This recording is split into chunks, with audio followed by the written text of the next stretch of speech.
Voici mon atelier qui est très en bazar, vu que je travaille. Et puis, le projet de départ qui a un peu changé, mais pas tant que ça.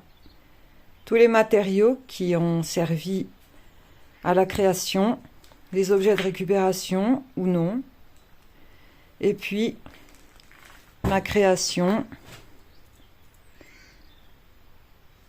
que je vais essayer de vous expliquer. La forme extérieure représente une goutte d'eau qui symbolise également la terre et qui abrite au centre une grotte remplie de concrétions diverses et de perles des cavernes, dont certaines s'ouvrent sur des microcosmes préservés.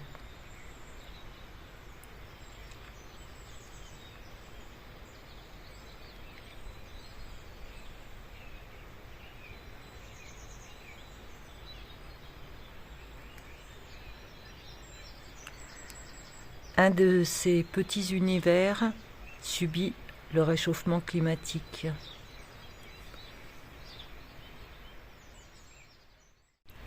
L'eau parcourt la grotte et abreuve le karst.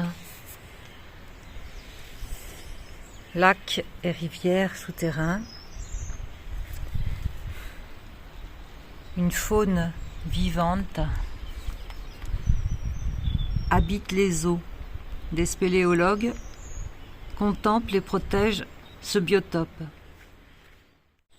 Concrétion sur le pourtour intérieur de la cavité. Peinture rupestre s'inspirant des grottes de Lascaux et de Chauvet.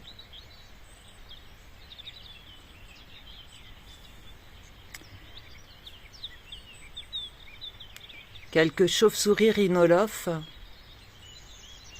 participent à suspendre le temps. C'est un univers fragile, d'une grande vulnérabilité, un écosystème rare et fascinant à l'équilibre précaire. Une pelote fécale de bousier, symbole du lien entre toutes les formes du vivant, du recyclage, de la décomposition, de la protection du milieu, ainsi que de la réapparition de la vie. Cette boule à préserver et qui abrite des œufs pond des perles des cavernes. Suivre la corde rouge. Passage entre l'intérieur et l'extérieur et lien de vie et de survie. Des spéléologues descendent dans la croûte terrestre calcaire, un univers à explorer, protéger, comprendre. Il a même une clé de tresse, celui-là. L'eau qui s'infiltre par les tuyaux raccordés à la surface. La faune des cavernes. Les animaux sauvages.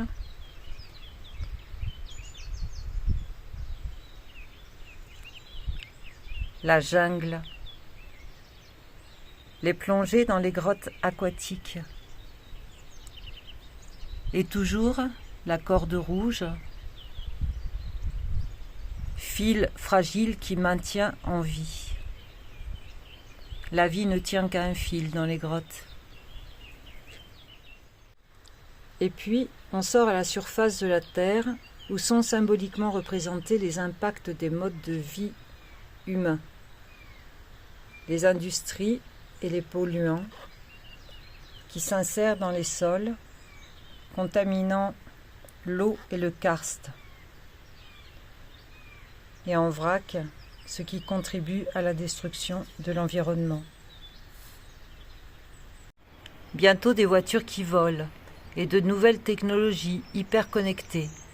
Les femmes, toujours victimes de sexisme, nos rapports aux animaux non humains, les religions qui embrasent le monde.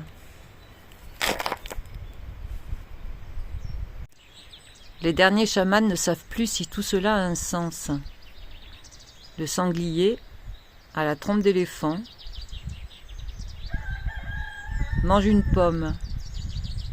Aïe aïe aïe. Et le cheval de Lascaux, qui sortait de la grotte pour voir le monde actuel, se fait percuter par une voiture. La tête encore à l'intérieur de la cavité avec changement d'échelle. Des scientifiques s'étonnent du phénomène. Les super-héros sont à la plage. Le flingue à cylindre de Barbarella s'est enrayé. Elle laisse s'infiltrer une autre réalité virtuelle. Une réalité augmentée pour demain. Retour au monde des idoles. La mort rigole. Et le petit prince, devenu vieux, ramène toujours les volcans de la planète malade. Le caméléon n'a pas rongé son fil à la patte.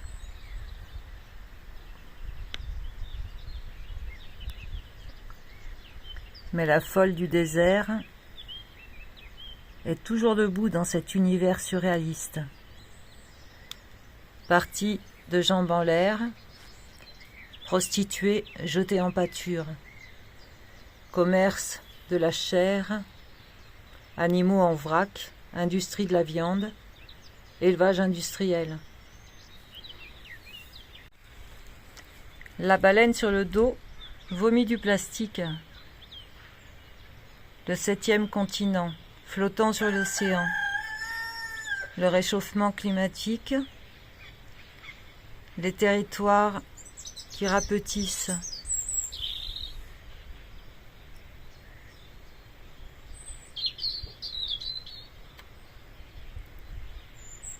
L'eau qui hydrate tous les écosystèmes vient à manquer. Les cerfs près de la source permettent par la repousse de leur bois le renouvellement du cycle de l'eau. Le spéléologue sort du trou et voit Uluru, incarné par un monolithe orange, site sacré en terre aborigène, et une représentation chamanique, lien rouge entre le visible et l'invisible, et puis à côté, le fossile, à l'origine du karst, et la panthère des neiges, qui redéfinit la place de l'homme à l'intérieur des vivants, les interactions, la cohabitation, le partenariat entre toutes les espèces. Et enfin, les montagnes et le bison, minéral vivant, animéral, la corde rouge, le sang du volcan, la lave. Le bison blessé du puits de la grotte de Lascaux, que j'ai peint il y a 18 000 ans et que j'ai tatoué dans le dos, est devenu le bison blanc nourri de la lave des volcans. Lien rouge entre l'homme renversé en érection et l'oiseau né des entrailles et du sexe castré du bison. Vision d'Eros et de Thanatos, de l'art, de la création et de l'illusion.